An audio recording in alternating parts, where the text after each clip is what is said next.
What is up, people of YouTube? I Dig Gaming here, and welcome to my first review video.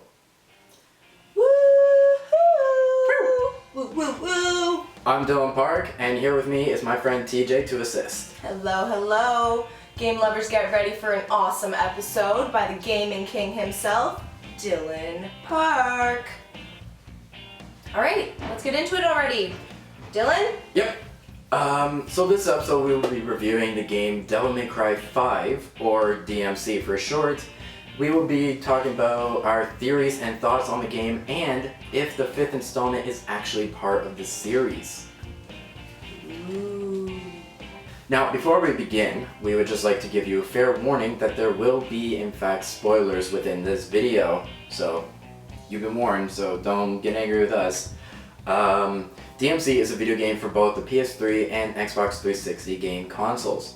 Its main character is Dante, a demon-slaying half-demon man, and this game is based off the anime also called Devil May Cry. But unfortunately, this game has so many of the facts wrong when comparing it to the actual anime that it came from. For starters, Dante's appearance in the anime has him in a big red coat with full white hair. But for some reason, in the game, he has black hair and a big black coat. Many fans were really upset with this quote-unquote new Dante and had said things like, "That's not Dante." Creators of this game also messed up another fact. In the anime, Dante is the second son of the demon named Sparta and the human Eva, I don't know. But in the game, it's like they said, hey, maybe we can make this game more interesting if we change who his mother was. So, instead of a human, Ava is an angel. Wait, can they do that? Do what? Just change the story like that. Well, apparently, because that's what's in the game. But nonetheless, even with those slight changes to Dante's life, people still despise this new character. Truth be told, I actually have my own theory about this game after playing for quite a while. Really? Do tell. Okay, so in the anime, Dante is the owner of a business called Devil May Cry, where he takes on jobs to hunt down demons and gets paid to do so.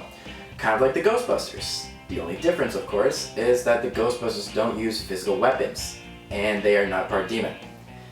In the beginning of the video game, you see Dante lives in a trailer on a pier. Another thing I noticed within the game is near the end.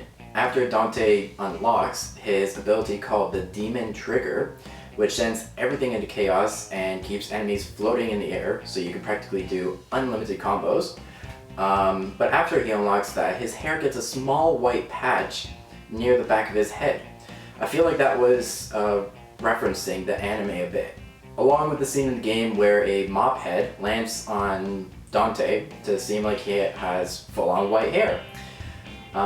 Yet another thing I noticed is that in the game, the demons are not visible in the real world, only in the demon world called Limbo. But at the end of the game, Limbo and Earth come together and the demons become visible to everyone. Last thing I noticed is his brother Virgil.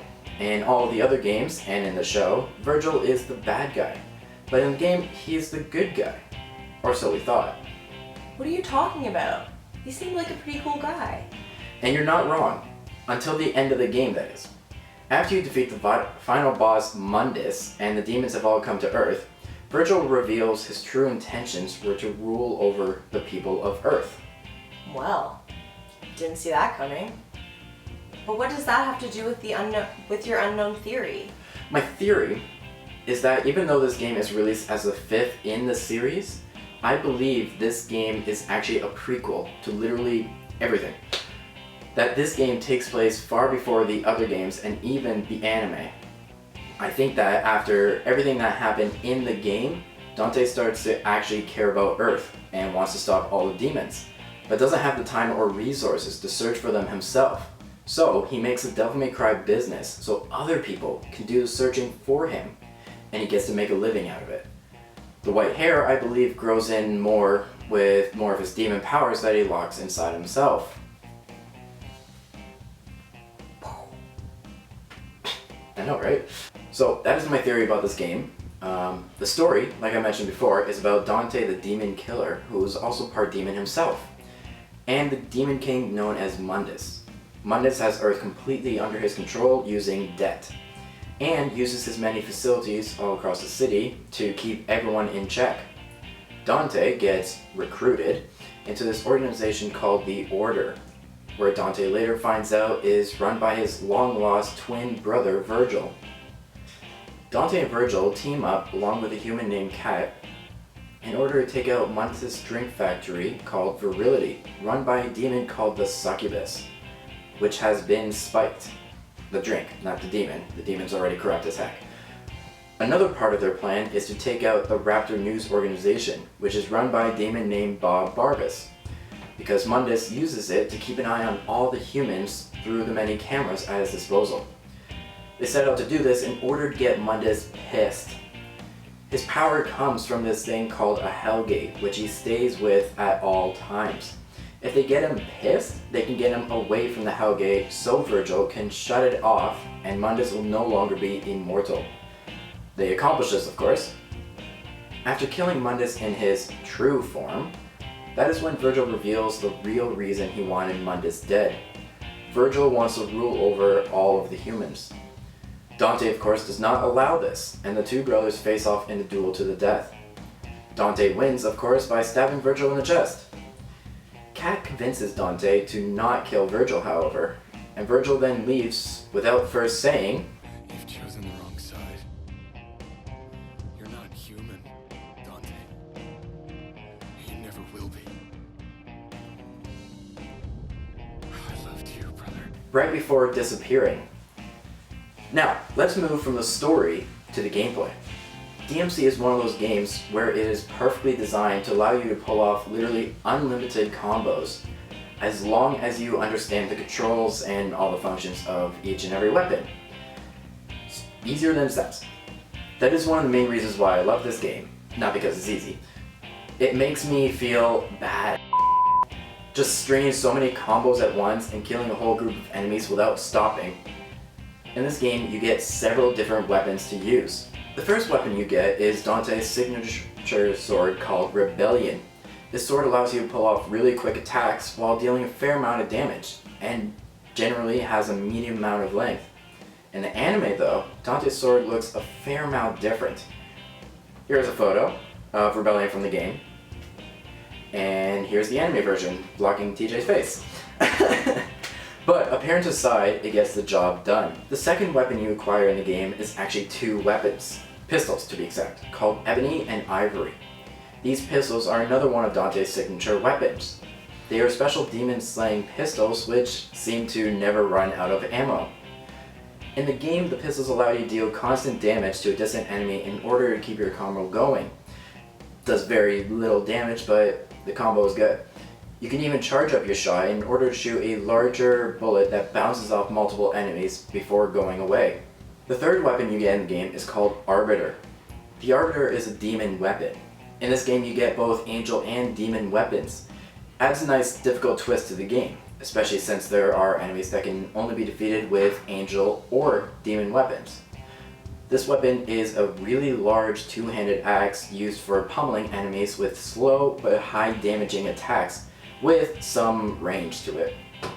The fourth weapon that you get is called Osiris.